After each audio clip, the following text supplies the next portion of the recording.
কিন্তু কোনো কারণে পারল না, এবং তাকে আপনি জানেন ব্যক্তি হিসাবে, কিন্তু এমন কিছু মানুষ আছে টাকা নিয়ে দিবার নামও করে না, এই আগামী তারপরে আগামী তারপরে আগামী তারপরে আগামী এই করতে করতে হয়তো একদিন তার মৃত্যু চলে আসবে, ঋণ সে পরিশোধই করলো না। এর জন্য কঠিন শাস্তি এবং কঠিন পরিণতির কথা রাসূল করিম সাল্লাল্লাহু আলাইহি সাল্লাম বলে গেছেন। জানাজার নামাজ এসেছে, আমার নবী মুহাম্মদ সাল্লাল্লাহু আলাইহি সাল্লাম জিজ্ঞাসা করতেন, এর ঋণ আছে নাকি গো, ঋণ ছিল নাকি? বলে হ্যাঁ। তাহলে তোমরা নামাজ পড়ে নাও, আমি পড়বো না। তারপরে আল্লাহর নবীর ওই লোকটির নামাজ না পড়া, যার ঋণ ছিল, এটা কত বড় কথা, তোমরা পড়ে নাও, আমি পড়বো না। তারপরে আল্লাহ যখন চাইলেন, যখন আল্লাহ রাসূল সাল্লাল্লাহু আলাইহি সাল্লামের কাছে বেশ মাল টাল কিছু আসতে লাগলো, কিছু সচ্ছল অবস্থা এলো, তখন আল্লাহ নবী বললেন যে এর ঋণটা আমি দিয়ে দিব। তবে সবার না, যে গরিমসি করতে তার না, ওই ব্যক্তির যে ঋণ পরিশোধ করার প্রচেষ্টা করেছিল কিন্তু পারেনি, তার জন্য রাসূল করিম সাল্লাল্লাহু আলাইহি সাল্লাম বলতেন, কে পাবে গো? আমি। তুমি আমার কাছে এসে তোমার পাওনাটা নিয়ে নিও। তো মোট কথা হচ্ছে, গরিমসি করলে চলবে না। কিন্তু যে গরিমসি করে না বলে আপনি জানেন পারেনি বিচারা জোগাড় করতে, আপনি বলেন ভাই চিন্তার কোনো কারণ নেই, আপনাকে সময় দিলাম, আপনি যখন পারবেন দিবেন, অসুবিধা নেই। এটার নাম হচ্ছে মাইয়াসসারা আলা মুসরিন, সহজ করে দিলেন। যে বিচারা পারছিল না, সংকটে পড়েছিল, ইয়াসসারাল্লাহু আলাইহি ফিদ দুনিয়া ওয়াল আখিরাহ, মহান আল্লাহ রাব্বুল আলামিন আল্লাহ তার বিভিন্ন ব্যাপারকে সহজ করে দিবেন দুনিয়াতে এবং আখিরাতে। আখিরাতের যে কত রকমের সমস্যা আছে তা তো বলে শেষ করা যাবে না, কারণ মানাজিলুল আখিরা অনেক, বুঝতে পারলেন? মাতা ফাকাত কামাত কিয়ামাতুহু, যে মরে গেল তা মনে করলেন তার কিয়ামত হয়ে গেল, যে মরে গেল তার কিয়ামত হয়ে গেছে। কবর থেকে শুরু হয়ে গেছে তার যত রকমের আখিরাতের ফর্মালিটি। অনেক স্তর আছে আখিরাতের, একটার পর একটা স্তরকে আপনাকে পাড়ি দিয়ে যেতে হবে। তার প্রথম স্তর হচ্ছে এই কবর। এখানে যদি মুক্তি পেয়ে যান, এখানে যদি নেজাত পেয়ে যান, তাহলে পরবর্তী মানাজিলগুলা, পরবর্তী স্তরগুলা আপনার জন্য সহজ হয়ে যাবে। বলেছেন মুহাম্মদ রাসূলুল্লাহ সাল্লাল্লাহু আলাইহি ওয়াসাল্লাম, মান নাজা মিনহু আল কবর আউয়ালু মানাজিলিল আখিরাহ, মান নাজা মিনহু ফামা বা'দাহু আইসার ওয়া মান লাম ইয়ানজু মিনহু ফামা বা'দাহু আশাদ। কবর হচ্ছে আখিরাতের প্রথম মঞ্জিল, যে কবরে নেজাত পেয়ে যাবে, পরবর্তী মঞ্জিলগুলা নেজাত পেতে তার জন্য সহজ হয়ে যাবে। পরবর্তীতে কি আসবে? আরো কিয়ামতের মাঠ, তারপরে পুলসিরাতের পুলসিরাত পাড়ি দেওয়া, ইত্যাদি ইত্যাদি, যেগুলো আমি আলোচনা করতে চাইছিলাম। মোট কথা হচ্ছে আল্লাহ তাআলা সহজ করে দিবেন আপনার দুনিয়া এবং আখিরাতের সমূহ বিষয়কে আল্লাহ সহজ করে দিবেন, যদি আপনি কোনো মুসলমানের, কোনো আপনার ভাইয়ের সহযোগিতা করে তার ঋণের জন্য তাকে চাপ না দিয়ে, কটু কথা না বলে এবং তাকে লজ্জিত অপমানিত না করে খালি বলেন ভাই ঠিক আছে অসুবিধা নেই, আপনি যখন পারবেন দিবেন, আর যদি মাফ করে দেন তার থেকে তো বড় নিয়ামত আর কিছু হয় না। যদি মাফ করে দেন আলহামদুলিল্লাহ, বিরাট কাজ করে দিলেন, যা আপনি আপনার আখিরাতের জন্য জমা করে দিলেন, যদি মাফ করে দেন। মোট কথা হচ্ছে মাফ না করলেও যদি আপনি সময় দেন, এটাও সওয়াবের কাজ। এটাও কি? এটাও সওয়াবের কাজ।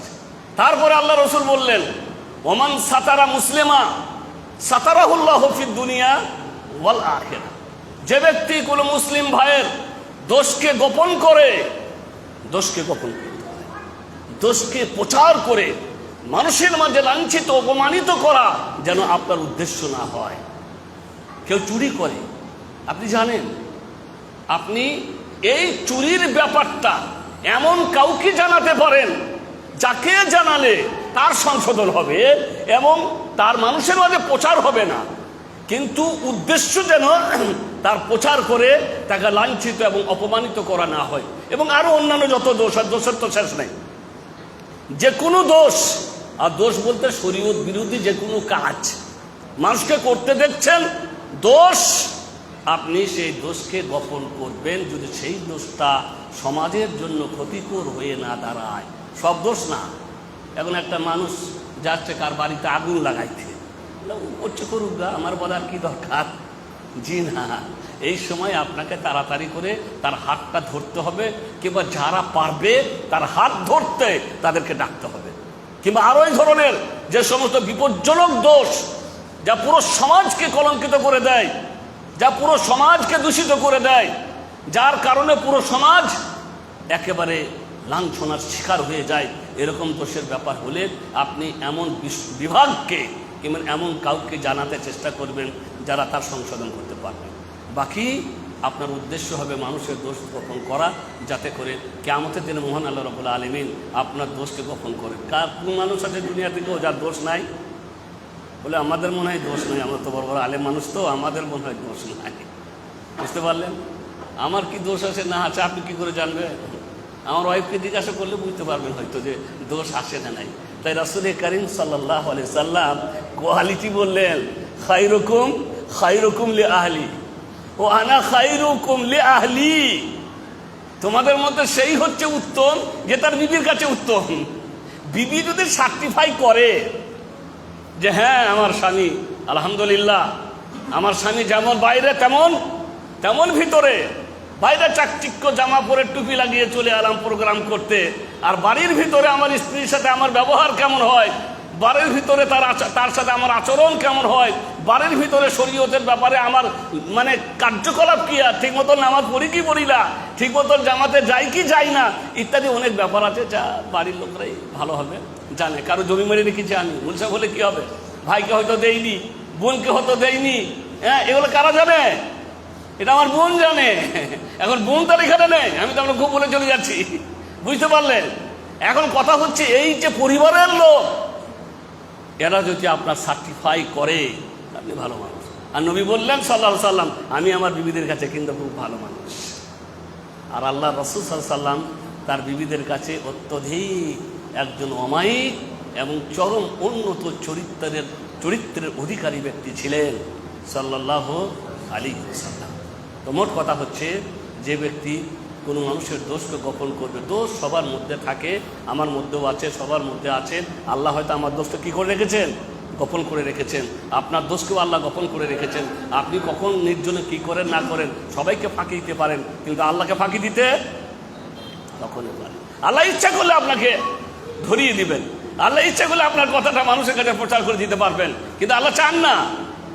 তাই আল্লাহ তাআলা আপনাকে যেমন দুনিয়াতে রক্ষা করে রেখেছেন, আপনার দোষকে ঢেকে রেখেছেন, এই দোষকে মহান আল্লাহ রাব্বুল আলামিন কাল কিয়ামতের মাঠে আপনার ঢেকে রাখবেন যদি আপনি আপনার মুসলিম ভাইয়ের দোষকে কি করে রাখেন?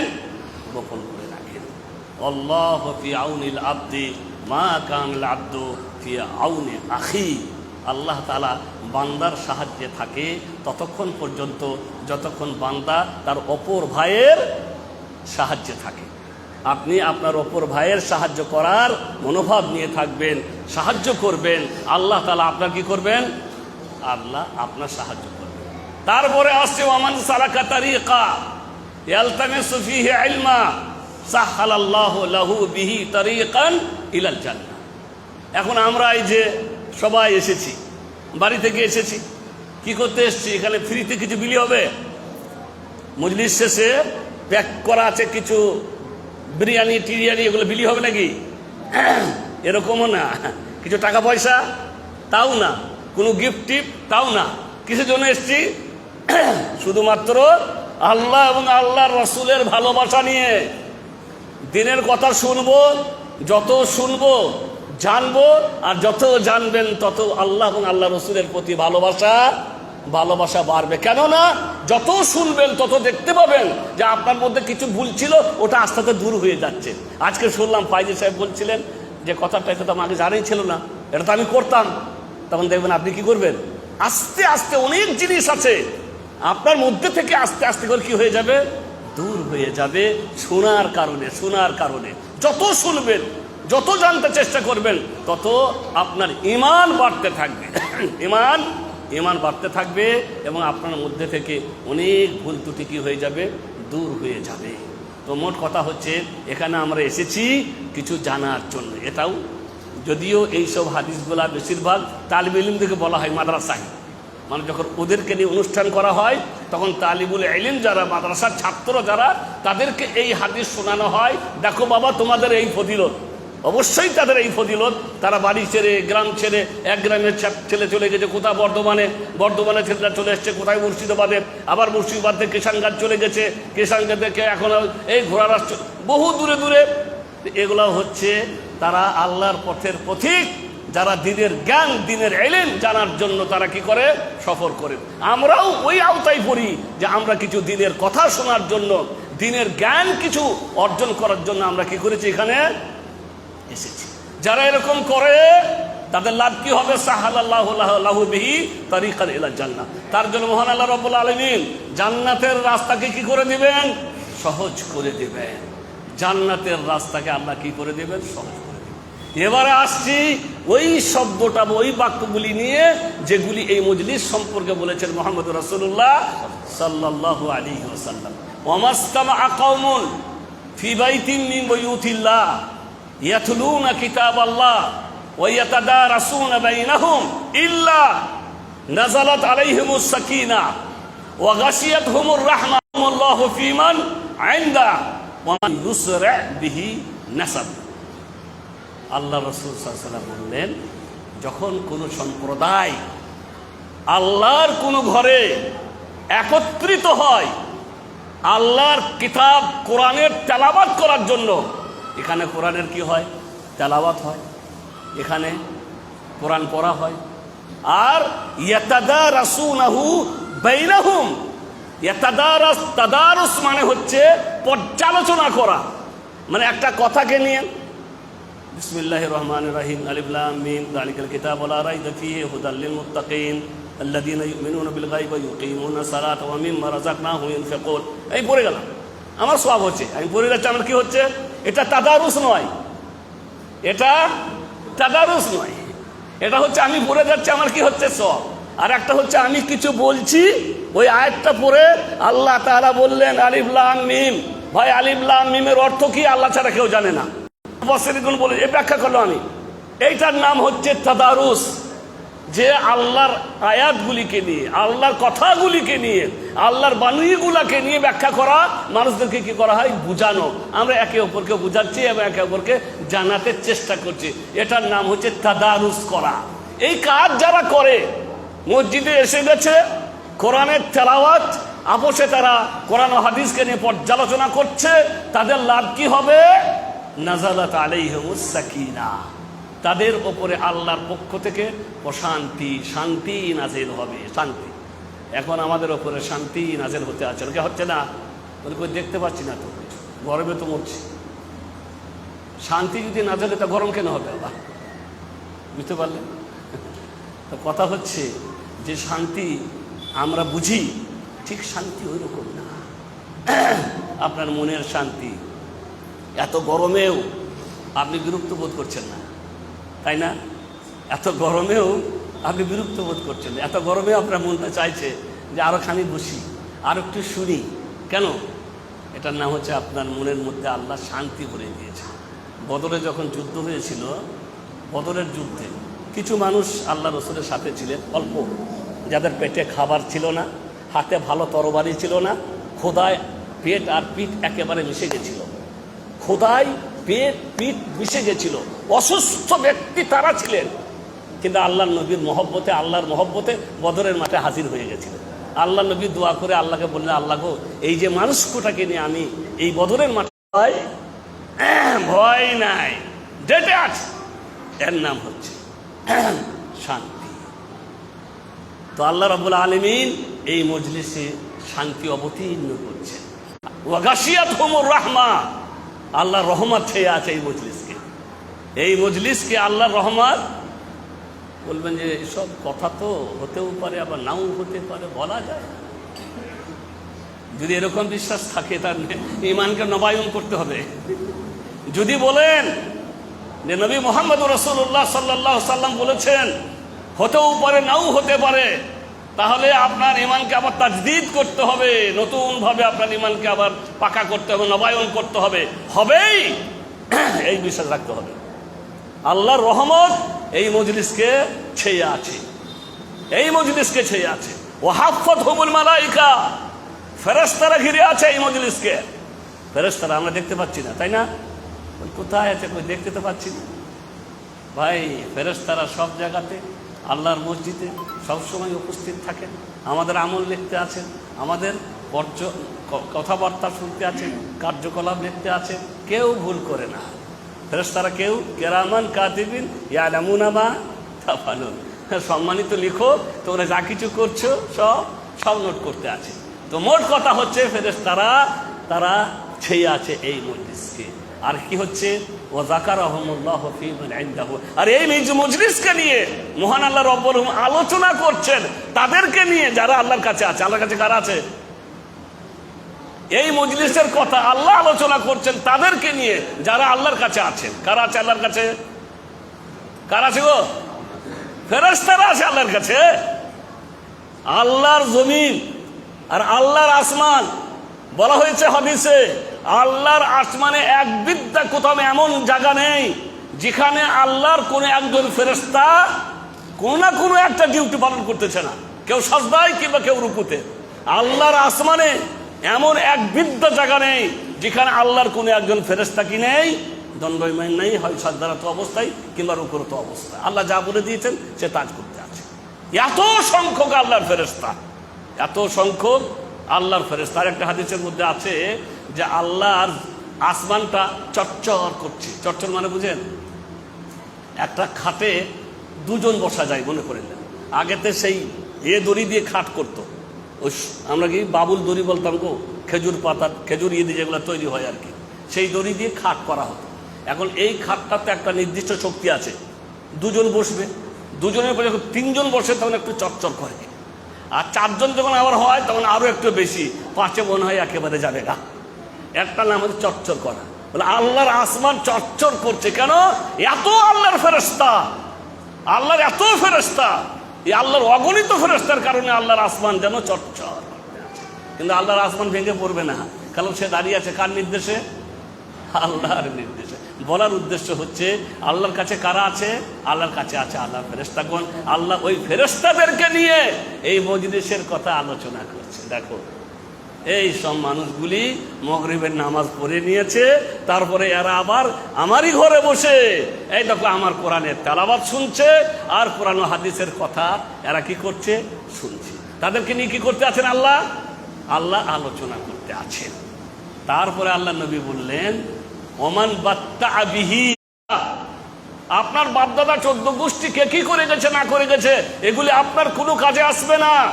আপনার কাজে আসবে আপনার করা আমল।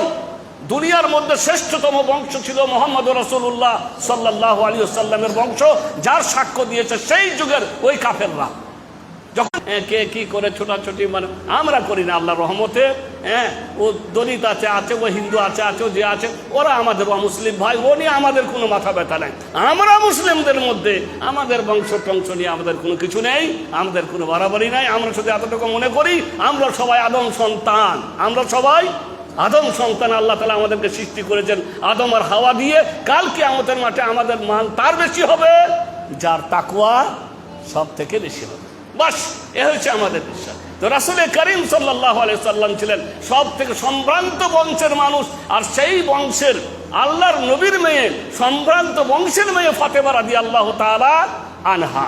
আল্লাহর নবী তাকে ডেকে বললেন, ফাতেমা শোনো বেটি, সালিনি মিন মালি মা তুরিদি লা উগনি আনকি মিনাল্লাহি শাইআ, আমার মাল যা কিছু আছে, কিছু চাওয়ার থাকলে আমার কাছে চাইতে পারো বেটি, কাল কিয়ামতে আমি তোমার হয়ে কিছুই করতে,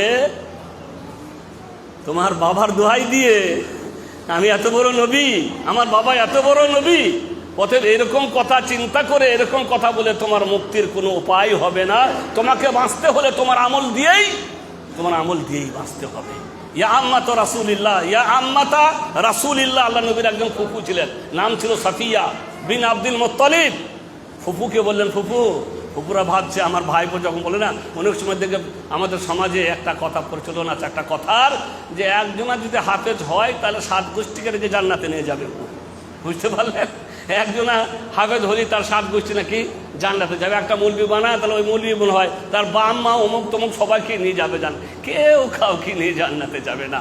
তো ভাবছে আমার ফুপু, ভাবছে আমার ভাইপো তো বড় একজন নবী হয়েছে, তাই হয়তো পারে আমার কাজে আসবে। তো বলে ফুপু খবরদার এমন চিন্তা করুন, কালকে আমাদের মাঠে আমি তোমার হয়ে কিছুই করতে পারবো না। তো ভাই বলতে চাইছিলাম, এই 1 নম্বরের হাদিস যেখানে বুঝতে পারলেন যে এই মজলিসে থাকার কত বড় লাভ আর কত বড় উপায়। বুখারী শরীফের একটা শুধু সংক্ষেপের কথাটা বলে দিই। রাসূল কারীম সাল্লাল্লাহু আলাইহি সাল্লাম বললেন, আমি হাদিসটা পড়বো না, অনেক টাইম লেগে যাবে। আল্লাহ নবী বললেন যে আল্লাহর কিছু ফেরেশতারা আছেন যারা ঘুরে বেড়ায় আর মজলিসগুলোকে দেখে কোথায় আল্লাহর মজলিস, জিকিরের মজলিস হচ্ছে। জিকিরের মজলিস আবার কিন্তু তবলিগের আল্লাহ আলাদা ব্যাখ্যা করবে, বুঝতে পারেন? ওদের যে জিকিরগুলো হয় না, ওদের যে ইজতিমাই জিকির চলছে, সবাই মিলে পড়ছে, দোয়া টোয়া করছে একসাথে, ওগুলাকে ওরা জিকিরের মজলিস বলে আর কি। তো জিকিরের মজলিস মানে ওরকম না। জিকিরের মজলিস মানে একসাথে জিকির করা না। জিকিরের মজলিস মানে যেখানে আল্লাহর কথার আলোচনা হয়, যেখানে দ্বীনের আলোচনা হয়, যেখানে আল্লাহ বা আল্লাহ রসুলকে নিয়ে আলোচনা হয় এবং দ্বীনের কথা মানুষকে শেখানো হয়, দ্বীন নিয়ে পর্যালোচনা করা হয়, এগুলো সব জিকিরের মজলিস। কিছু ফেরেশতারা আসে, তারা ঘুরে বেড়ায়, নিয়ে দেখে যে কে কী করছে, তারপরে তারা আল্লাহর কাছে যায়। আল্লাহ তখন জিজ্ঞাসা করেন যে আচ্ছা বলো আমার বান্দাদেরকে কেমন দেখলে, কি করছিল ওরা? ইয়া আল্লাহ ইউসাব্বিহুনা ওয়া ইউকাব্বিরুনা ওয়া ইয়াহমাদুনা ওয়া ইউমাজ্জিদুনা, তারা তোমার পবিত্রতার ঘোষণা দিচ্ছিল, তোমার মাহাত্ম্যর কথা বর্ণনা করছিল এবং তারা তোমার বরত্ব, যাকে ইউমাজ্জিদ মানে হচ্ছে গৌরবের কথা, তারা কি করছিল? আলোচনা করছিল। তোমার তাসবিহ, তাহমিদ, তাকবীর এসব তারা পাঠ করছিল। মাযা ইয়াসআলুনা, তারা চাইছিল কি? তারা চাইছিল কি? বলি ইয়া আল্লাহ, তারা চাইছিল জান্নাত। তারা চাইছিল জান্নাত। তার আগে আছে, তারা কি আমাকে দেখেছে? তারা আমার কথা, আমার প্রশংসা করছিল, আমার পবিত্রতার ঘোষণা দিচ্ছিল, আমার মাহাত্ম্যের ঘোষণা দিচ্ছিল, আমার গৌরবের বর্ণনা দিচ্ছিল। তারা কি আমাকে দেখেছে? হাল রাউনি, তারা কি আমাকে দেখেছে? কালু লা ইয়া রাব মা রাউক, তারা তোমাকে দেখেছি। আমরা আল্লাহকে আমরা কেউ দেখিনি। মুসা আলাইহিস সালাম দেখার কথা বলেছিলেন যে আল্লাহ একবার দেখি, একবার দেখতে চাই। আল্লাহ বললেন তারানি, মুসা আমাকে কখনো দেখা যাবে না। তো মোট কথা হচ্ছে যে মুসা আলাইহিস সালাম একবার দেখতে জিদ করেছিলেন, আল্লাহ তাআলা বললেন না, আমাকে দেখা যাবে না। আমি তোমার পাশের পারে একটা আমার ঝলক, একটা বলে ঝলক একটুকু অবতীর্ণ করবো, যদি থাকতে পারো পরে আমাকে দেখো। এক ঝলকেই হাট ফেল হয়ে গেছিল ফেরে। আল্লাহ তাআলা একটু নূর অবতীর্ণ করেছিলেন, তাতে তিনি বেহুশ হয়ে পড়ে গেছিলেন মুসা আলাইহিস সালাম। আমাকে কি দেখেছে? বরাবর না, তোমাকে দেখেনি। আল্লাহ আচ্ছা বলো,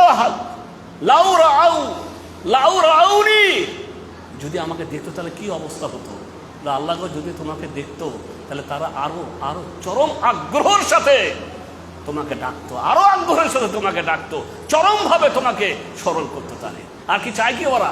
বলে ওরা জান্নাত চাই। আল্লাহ হাল রাউহা, কি জান্নাত দেখেছে নাকি?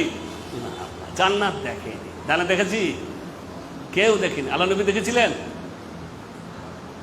আল্লাহ নবী দেখেননি? আল্লাহ নবী দেখেননি? দেখেছিলেন গো। পরিষ্কার করে বলবেন আল্লাহ নবী জান্নাত দেখেছিলেন। কেন?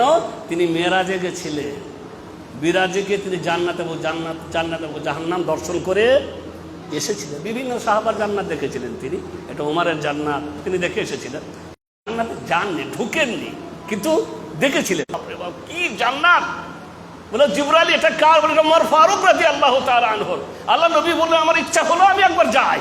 ফরাম করে মনে পড়ে গেল ওমরের রাগ আবার খুব বেশি, তো কে জানি তার জান্নাতে আমি আগে গেলে আবার রেগে যাই কিনা, আর গেলাম না।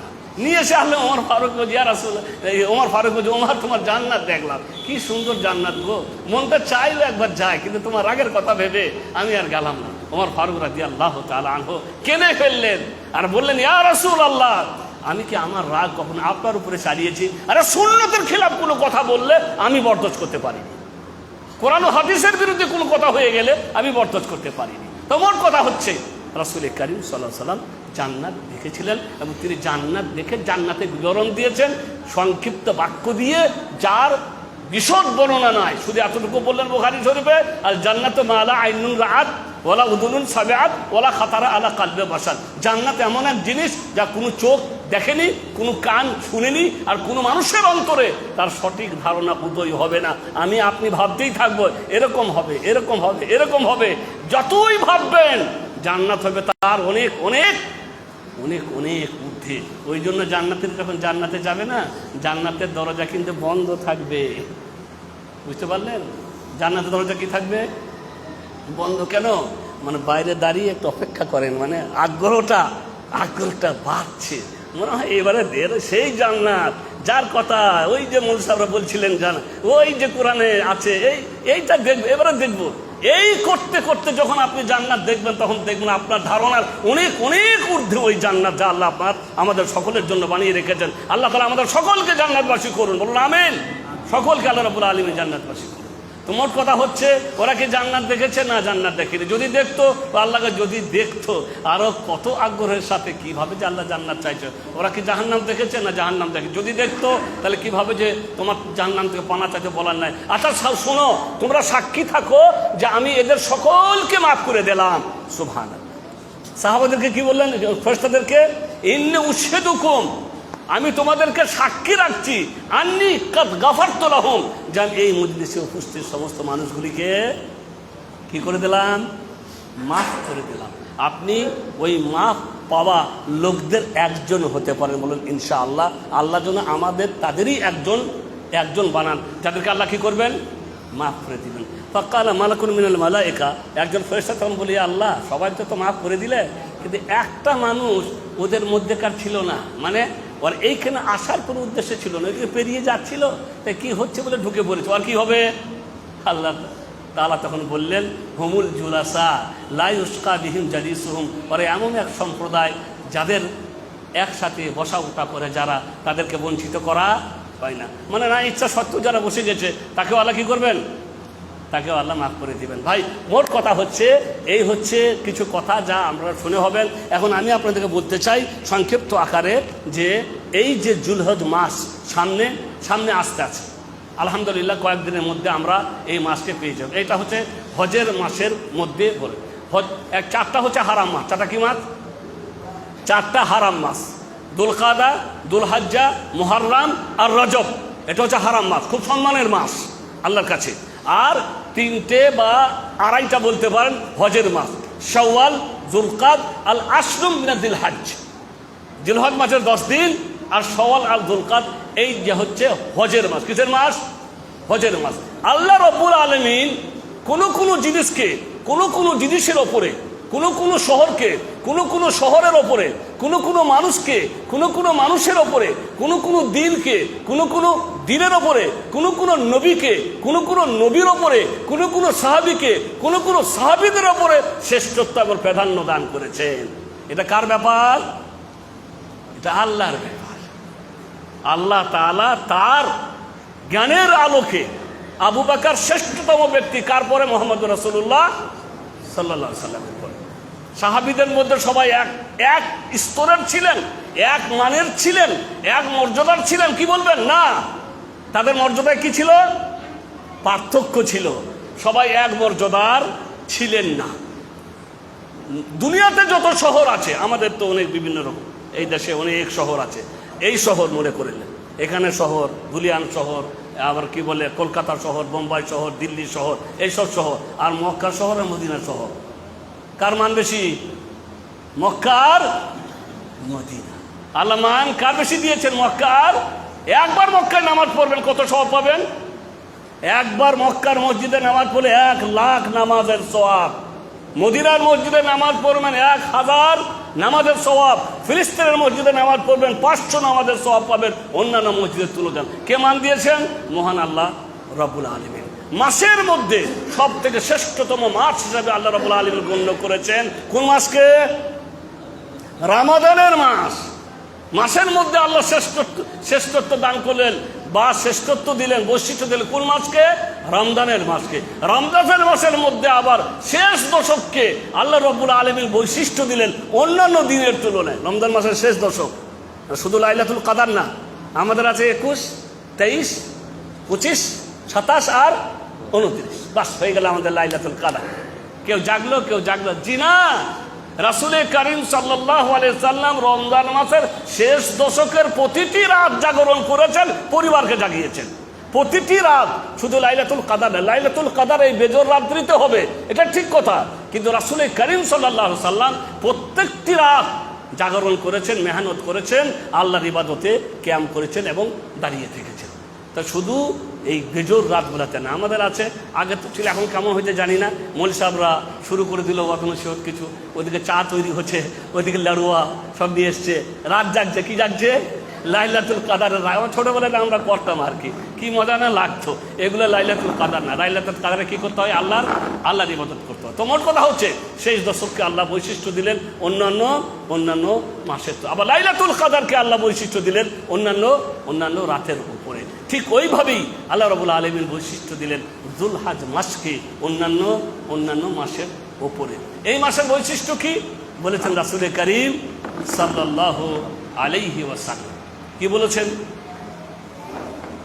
মা মিন আবদ, মা মিন আমালিন, মা মিন আইয়ামিন, মা মিন আইয়ামিন আল আমালুস সালিহ ফিহা আহাব্বু ইলাল্লাহি মিন হাদিহিল আইয়াম আল আশর।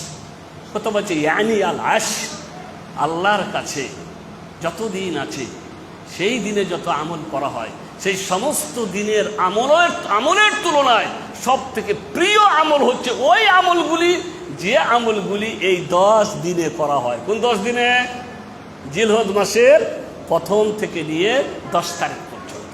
নামাজ সব দিনই পড়ি, কিন্তু এই দিনগুলিতে যেন নামাজ আপনি পড়বেন, এই দিনগুলিতে কোরআনের তেলাওয়াত আপনি করবেন, এই দিনগুলিতে আপনি দান করবেন, এই দিনগুলিতে আপনি রোজা রাখবেন, যে কাজ, ওই কাজ একই কাজ, সে কাজগুলো অন্য মাসেও করেছেন, কিন্তু সেই কাজগুলি যখন আপনি এই মাসে করবেন, সেইটা হবে আল্লাহর কাছে অনেক প্রিয় এবং আল্লাহ রাব্বুল আলামিনের কাছে অনেক সওয়াবের।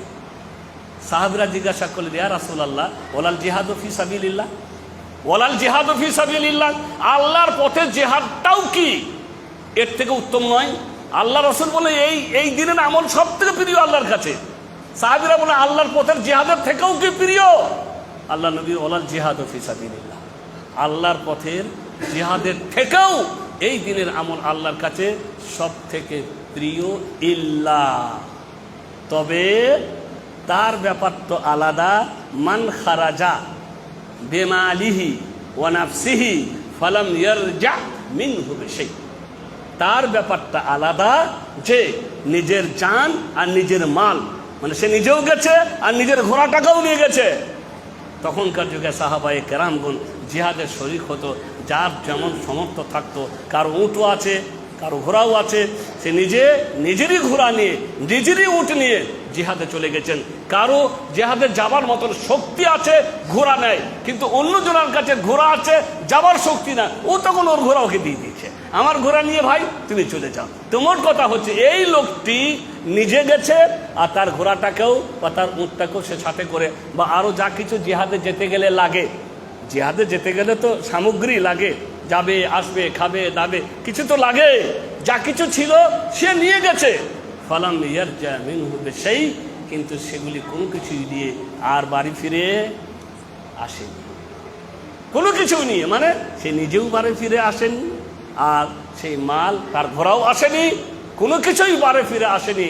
তার ব্যাপারটা আলাদা, মানে অবশ্যই এই লোকটির মাল অবশ্যই আল্লাহর কাছে অনেক বেশি এবং তার এই কাজ আল্লাহর কাছে অনেক প্রিয়, কারণ তার মাল এবং তার জান সব কিছুকে সে আল্লাহর রাস্তায় কী করে দিয়েছে? কুরবান করে দিয়েছে। তোমার কথা হচ্ছে, বুঝতে পারলেন যে আল্লাহর কাছে সব থেকে প্রিয় আমল ওই আমলগুলি, যে আমলগুলি এই দিনগুলিতে কি করা হয়? কেন এই দিনগুলি আল্লাহর কাছে এত বৈশিষ্ট্য? ছেলের মাথায় হাত দেওয়া, যে মারা আমাদের সঙ্গে হাত দিয়ে বলছি, বোন আমি এটা বলি, তো ছেলের মাথায় হাত দিয়ে বলা, মসজিদের নামে কসম খাওয়া, আরো ইত্যাদি ইত্যাদি ইত্যাদি, এগুলো সব নাজায়েজ কসম মানা করেছে রাসূল করিম সাল্লাল্লাহু আলাইহি সাল্লাম। ইন্নাল্লাহা ইয়ানহাকুম আন তাহলিফু বিআবাইকুম, তোমরা কেউ খবরদার তোমাদের বাপদাদাদের নাম ধরে কসম খাবে না। ফা ইন কানা লা বুদ্দা মিনহু ফালইহলিফ বিল্লাহ, যদি তোমাদের একান্তই কসম খাওয়ার দরকার হয়, তাহলে কার নামে কসম খাবে? আচ্ছা, আল্লাহর নামে আমরা কসম কেন খাবো? আল্লাহর নামে কেন কসম খাবো? আচ্ছা, ওই যে মা ছেলের মাথায় হাত দিয়ে বললো কেন? মায়ের কাছে ওই ছেলের কত দাম, মা ওই ছেলেকে বাঁচাতে গিয়ে নিজের জানও দিয়ে দিবে। ছেলের মায়া, ছেলের ভালোবাসা কত যে বেশি মায়ের কাছে, তা তো ভাষা দিয়ে প্রকাশ করা যাবে না। তো ওর কাছে যেহেতু এর মান, এর ভালোবাসা, এর প্রতি তার যে টান ইত্যাদি আছে, তার কাছে অনেক দামি, সেই দামি জিনিসটা সে কি খাচ্ছে? কসম খাচ্ছে। তো মোট কথা হচ্ছে আল্লাহর কসম আমরা এই জন্য খাবো যে আল্লাহ হচ্ছে অতীব মহান, আল্লাহর থেকে আর কোনো কিছুই বড় নয়। অথবা আমরা সেই বড় জিনিসের কসম বা বড় আল্লাহর সেই সত্তার কসম করে বলবো, আল্লাহর কসম করে বলছি।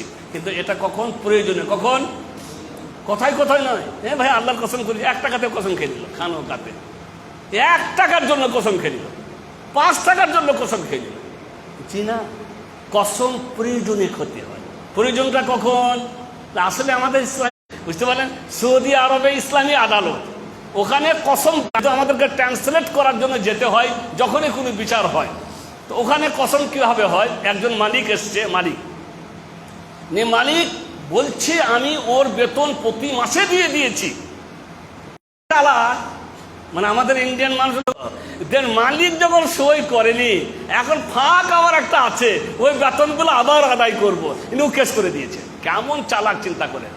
তখন এবারে মালিককে জিজ্ঞাসা করছেন কাদি, বিচারক, তুমি বেতন দিয়েছো? বলে হ্যাঁ দিয়েছি। ওয়েন সবুত, দলিল কোথায়? সই থাকতে হবে তো, প্রত্যেক মাসে দিয়েছে, সই করে নিবে। ওয়েন সবুত, দলিল কোথায়? ওয়ালে মাসাই, আমি কিচ্ছু লিখে নিইনি। সাদা সিধে মালিক, ভালো মানুষ, দিনদার, আমি সব লিখে নিইনি, যা বেতন ছিল প্রতি মাসে ওকে আমি দিয়ে দিয়েছি। ও তাহলে তো তোমার কাছে কোনো সবুত নেই। আর শরীয়ত কি বলে? আল্লাহ নবীর হাদিস কি? আল বাইয়িনাতু আলাল মুদ্দাই ওয়াল ইয়ামিনু আলা মান আনকারা। যে দাওয়া করবে তাকে কি দিতে হবে? দলিল দিতে হবে। আর যে অস্বীকার করবে তাকে কসম খেতে হবে। এখন এর কাছে দলিল নেই, কার কাছে? মালিকের কাছে কি নাই? দলিল নেই। তখন বলছে একটাই এখন পথ, ও কসম খাবে, ওই কসমটাকে তোমাকে মেনে নিতে হবে, তারপর আবার বেতনগুলো দিতে হবে। কি খাবে? ও কসম খাবে। মালিক দিনদার, আল্লাহওয়ালা, ওর চরিত্র ও জেনে গেছে যে ও আমাকে কেন ফাঁসালো। কারণ যে সত্যিই দিয়েছে সে জানে, তার আল্লাহ জানে যে আসলেই দিয়েছে। সে জেনে গেছে যে এ হাজার হাজার কসম খেয়ে নিবে, এর কুস্তু কোনো বাধা নেই, খাবেই এ কসম। বলছে কাজী সাহেবকে, বিচারককে, আপনাকে দোহাই দিই, অনুরোধ করব, মেহরবানি করে ওকে কসম খাওয়াবেন না। কেন আল্লাহর নামে কসম যে কত বড় জিনিস এটা তারা বুঝে, কারণ তারা আরবি বুঝে, অর্থ বুঝে। দুনিয়া চলে যান, কিন্তু আল্লাহর নামে বিনা কারণে মিথ্যা কসম খাওয়া কখনোই ঠিক নয়। আপনার পুরো দুনিয়া শেষ হয়ে যাবে। কেন আল্লাহ রাব্বুল আলামিন অতীব মহান, সেই মহান আল্লাহর নামে আপনি মিথ্যা কসম দেন, তা করে ওকে কসম খাওয়াবেন না। ওর সব বেতনগুলো আমি এক্ষুনি পেমেন্ট করে দিচ্ছি, কারণ সে জেনে গেছে যে ও কি করবে? ও মিথ্যা কসম খাবে। তো কথা হচ্ছে এই, কসম খেতে হয় প্রয়োজনে। প্রয়োজন কখন? ওই যে আপনার ওপরে চুরির অপবাদ এসে গেছে, অথচ আপনি চুরি করেননি, যে অপবাদ দিয়ে কেস করেছে তার কাছে কোনো দলিল নাই। এখন আপনি ওখানে সত্যি কসম খাবেন, আসলেই আপনি চুরি করেননি। অতএব আপনি বলবেন আমি আল্লাহর কসম করে বলছি যে আমি চুরি করিনি। তো মোট কথা হচ্ছে আল্লাহ রব্বুল আলমিনের আমরা কসম খাই, আল্লাহ অতীব মহান, আল্লাহ থেকে আর কোনো মহান নেই বলে। আল্লাহ কার কসম খাবেন? আল্লাহ যখন কোনো কিছুর কসম খাবেন, কার কসম খাবেন? যা দিচ্ছে। তিনি কোরআনে বিভিন্ন জিনিস উল্লেখ করে কি করেছেন? কসম খেয়েছেন। ওয়াতিন ওয়া জাইতুন, ওয়াশ-শামস ওয়াল কামার, কাল্লা ওয়াল কামার, কামারের কসম খেয়েছেন। আল্লাহ তাআলা এই যুলহজ মাসেরও কসম খেয়েছেন। মুফাসসিরিনদের কথা হচ্ছে আল্লাহ যে জিনিসের কসম খান, সেই জিনিসের মান আছে আল্লাহর কাছে। সেই জিনিসের কি আছে? মান আছে আল্লাহর কাছে। তাই আল্লাহ তাআলা সূরাতুল ফজরে বললেন, ওয়াল ফজরে ওয়া লায়ালিল আশরে, ফজরের কসম আর জিলহজ মাসের এই 10 রাত বা 10 দিনের কসম। আল্লাহ তাআলা জিলহজ মাসের আর ফজরের কসম পেয়ে। ফজর মানে কি? ফজর মানে ফজরের নামাজের অনেক মান আছে, ফজরের নামাজের অনেক মূল্য আছে। জোহর আসা যায়, বুঝতে পারলেন? মাগরিব ইশা ইজি আমাদের কাছে, এখানে মাগরিব ইশাতে আমরা জেগেই থাকি। আচ্ছা, আল্লাহ নবী যখন বললেন সাল্লাল্লাহু আলাইহি সাল্লাম যে সব থেকে ভারী নামাজ, সব থেকে ভারী নামাজ মুনাফিকদের জন্য কোনটা? হ্যাঁ, আর আর এশা। বুঝতে পারলেন? তখন এশা বলেছিলেন, কখন বলেছিলেন? আজ থেকে ১৫০০ বছর আগে, যখন মাগরিব হয়ে যাওয়ার পরে সব দুনিয়াটা অন্ধকার হয়ে যেত, আর মদিনার মানুষগুলি সারাদিন কাজ করে এসে ক্লান্ত শ্রান্ত শরীর নিয়ে বিছানার দিকে যেন টান পাড়তেছে, কিন্তু ঘুমাতে পারবেন না। নবীর সাথে কি করতে হবে? তাদেরকে এশার নামাজ আদায় করতে হবে। ওই সময় শুধু মুনাফিকরা ছাড়া যারা পাক্কা মুমিন মুসলিম ছিলেন, তারা সহ্য করে ধৈর্য ধরে চুপচাপ থাকতেন, নামাজ না পড়ে ঘুমাবো না, এবং তাদের কাছে এটা ভারী ছিল না। কিন্তু মুনাফিকদের বিচারারা শুতেও পারছে না, যদি শুয়ে যায় তাহলে ধরা পড়ে যাবো যে আমরা মুনাফিক। ওরা মনে করতো যে নবী জানেন না যে আমরা মুনাফিক, কিন্তু নবী জানতেন যে ওরা কি, ওরা মুনাফিক। আল্লাহ নবীর কাছে খবর ছিল, কিন্তু আল্লাহ নবীর কাছে খবর থাকলে অর্ডার ছিল এটাই, তাদের বাহ্যিকটা গ্রহণ করে না, মানে বাহ্যিক ওরা নামাজ পড়ছে বাস, আর কিছু করার নেই। তো মুনাফিকরা দায়ী পরে বসে আছে, তাই দায়ী পরে যখন বসে থাকা যায় তখন সেটা বসে থাকাটা খুব ভারী হয়। এখন এখানে মনে করলেন কোন এক ভাই আছে, এখন চলে গেলে কি বলবে তাই ভাবছে, চলে গেলে যাবো যাবো যাবো যাবো, কিন্তু চলে গেলে কি, মানে এখানে আবার ফাইজি সাহেব দেখছেন তো কে চলে গেল কি না, তো বিচারা যাওয়া ওর কাছে কিন্তু খুব ভারী এখানে বসে থাকা, বুঝতে পারলেন? কারণ মনটা যাওয়ার জন্য ছটফট করতে আছে, কখন শেষ হয় কখন শেষ হয়। যাদের এরকম মনোভাব হয়ে বসে আছে তাদের কাছে অবশ্যই কি ভারী। আল্লাহ নবী তখন বলেছিলেন এশার নামাজ ওদের জন্য ভারী, কারণ তখন মাগরিবের নামাজের পরে দুনিয়াটা অন্ধকার হয়ে যেত, আর এশা পর্যন্ত তাদেরকে অপেক্ষা করতে হতো। এখন কিন্তু আমাদের কাছে এশা ভারী নয়, আমাদের কাছে ভারী হচ্ছে আসর আর ফজর। আসর আর ওই যে বাগানে সারাদিন লিচু ভাঙলেন, আর ঠিক মানে একবারে লাস্টের টাইমে এসে কোনো রকম তাড়াহুড়ো করে গোসল করে জোহর আসর পরে, না জোহরটা পরে একটু হয়তো ঘুমাবেন বা আসর পড়ার জন্য, ঠিক আসরের সময় দেখবেন চোখটা লাগবে, আর এবারে যাবো না আছে একবার একটু পরে পরে নিয়ে উঠে এই যে বিচিন ছেড়ে আসা। আসলেই ভাই আমি নিজে অনুভব করি, আল্লাহর কসম করে বলছি, আমি নিজে অনুভব করি, আমার কোনো কাজ নাই, 1টা-1:30টার সময় একটু আরাম করি 1 ঘন্টার জন্য, তারপরে যেমনি ঘন্টার বাজে, মানে আজানের সময় লাগে না আছে মোবাইল, যেমনি মোবাইল বাজে এমনি করে দিই, উঠবো না কি করবো রে বাবা, এরকম তো শয়তান ধরেছে, তাড়াতাড়ি করে মানে উঠে আল্লাহর তৌফিক, আল্লাহর কাছে তৌফিক কামনা করি, আল্লাহর কাছে শয়তান থেকে পানা চাই, আল্লাহকে বলি আল্লাহ তুমি যতদিন পর্যন্ত আল্লাহ তুমি আমাকে বাঁচিয়ে রাখবে। এই দোয়া সবাই করবেন। আল্লাহ নবী দোয়া করেছেন যে আল্লাহকে তুমি আমাকে সবসময় তোমার উত্তম সুন্দর ইবাদত করার কি দিও, তৌফিক দিও। সবাই দোয়া করবেন আল্লাহকে তুমি আমাকে যতদিন দুনিয়াতে বাঁচিয়ে রাখো, আমি যেন তোমার সুন্দর ইবাদত করতে পারি, আমি যেন দাঁড়িয়ে নামাজ পড়তে পারি, আমি যেন রুকু করতে পারি, আমি যেন সাজদা করতে পারি। আল্লাহ তৌফিক না দিলে কেউ পারে না। তা আল্লাহর কাছে তৌফিক কামনা করবেন। শয়তান টানতে আসে আমাদেরকে, আল্লাহ যদি আপনাকে তৌফিক দান করেন, শয়তানের কোনো দাও কোনো প্যাচ আপনার ওপরে সে চালাতে পারবে না। ফজরের নামাজ আসলে তাই আল্লাহ রাসূল সাল্লাল্লাহু আলাইহি ওয়াসাল্লাম মুসলিম শরীফের হাদিসের মধ্যে বললেন, ইন্নাকুম সাতারাউনা রাব্বাকুম কামা তারাউনা হাদাল কামারা লাইলাতাল বদর লা তুদামুনা ফি রুয়াতিহি ফাইন ইসতাতাতুম আল্লাহ তুগলাবু আলা সালাতিন ক্বাবলা তুলুইল ফজর ওয়া ক্বাবলা গুরুবিহা ফাফআলু। রাসূল করিম সাল্লাল্লাহু আলাইহি সাল্লাম বললেন যে তোমরা যেমন পূর্ণিমার চাঁদকে দেখতে পাচ্ছ, এই চাঁদকে দেখতে যেমন তোমাদের কোনো অসুবিধা হয় না, ঠিক ওই রকম তোমরা তোমাদের রবকে, তোমাদের প্রতিপালককে দেখতে পাবে।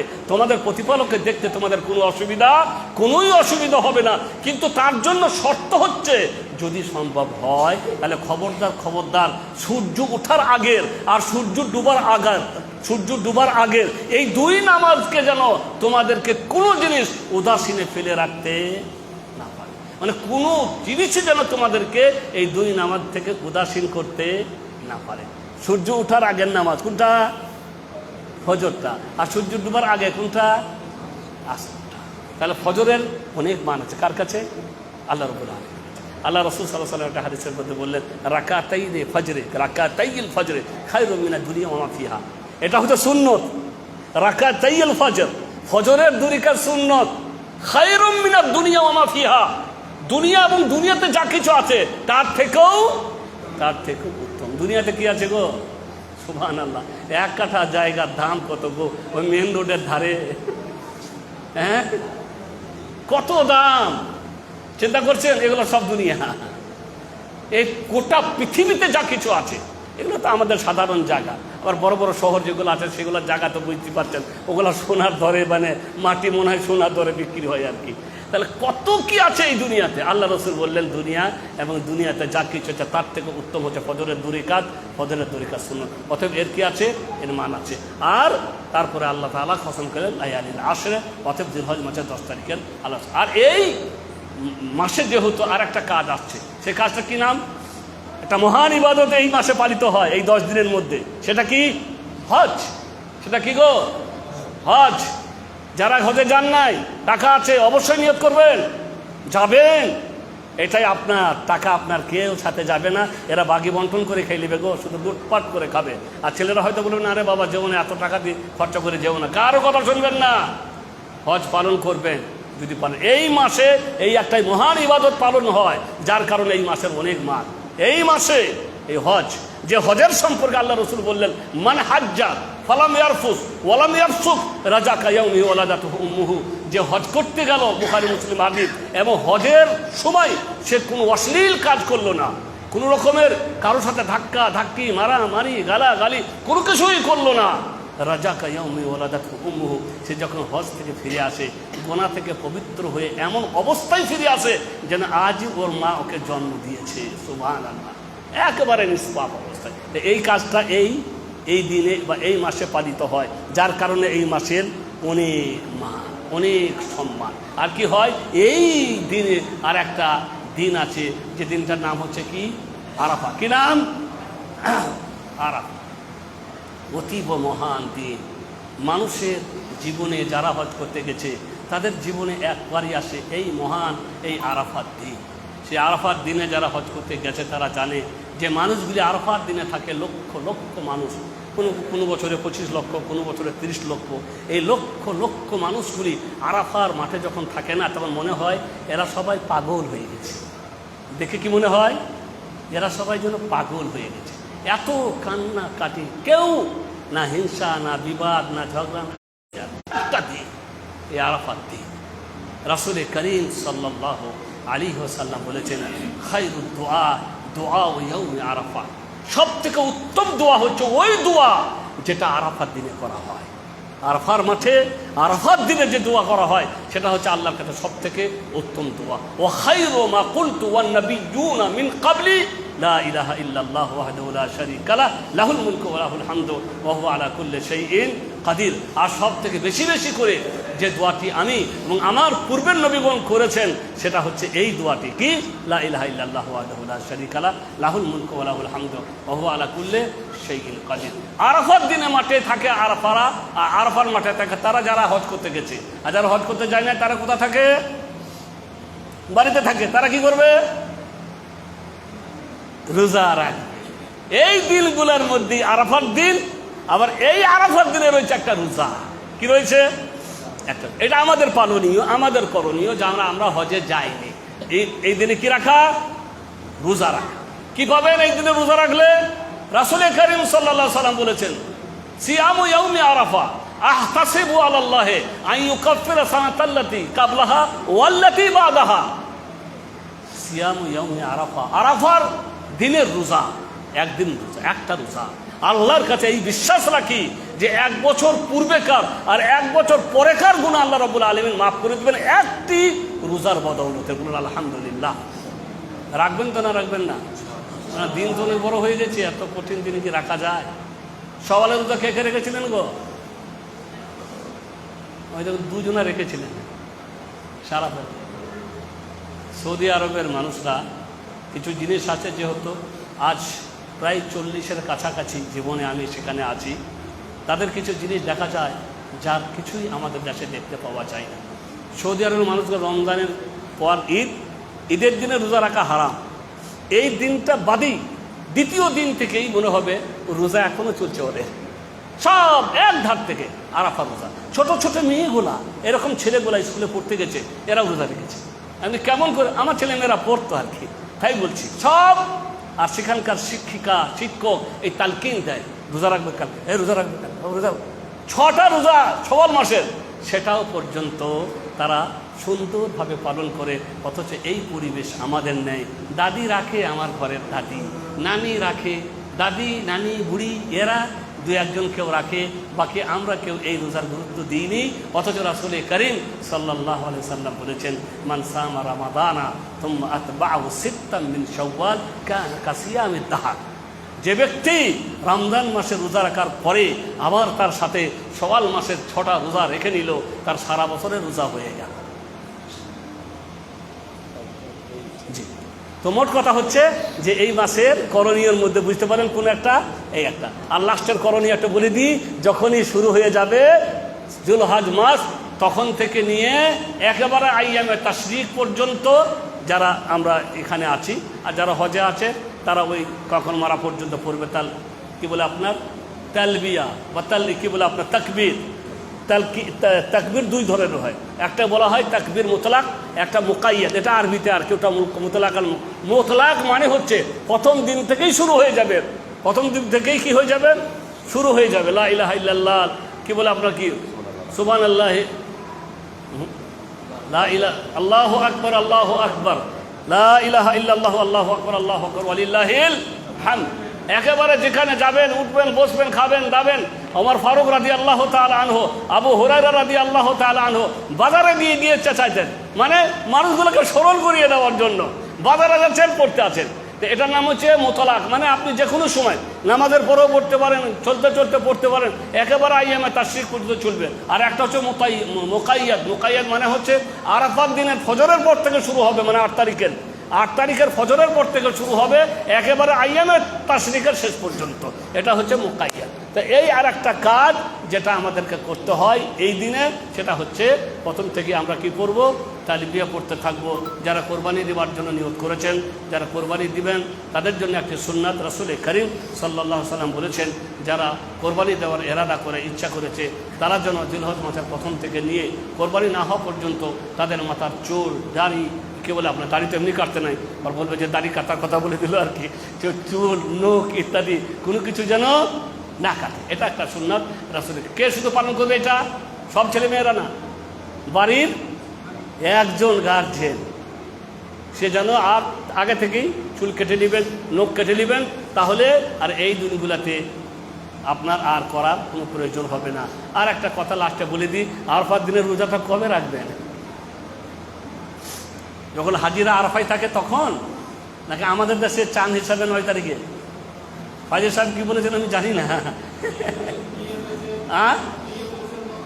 এই দেশের চাঁদ হিসাবে, এই দেশের চাঁদ হিসাবে না। ফাজিল সাহেব আমার কাছে আছে, আমি যদি উল্টো বলে দিই, বলে তো ফাজিল সাহেব তো বলেছে না, আমাদের তো আবার অনেক আলেম ওলামা রয়েছে।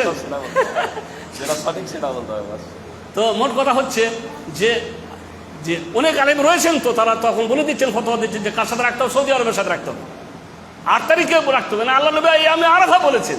ভাই আমাদের অনেক সময় অনেক কথা বুঝতে ভুল হয়। আমি বুঝে গেছি তা ঠিক না, যে আমি বুঝে গেছি। আল্লাহ নবী মুহাম্মদ সাল্লাল্লাহু আলাইহি সাল্লাম ওই কোরবানির দিনগুলির একটা করে নাম দিয়েছেন। একটা কি দিয়েছেন?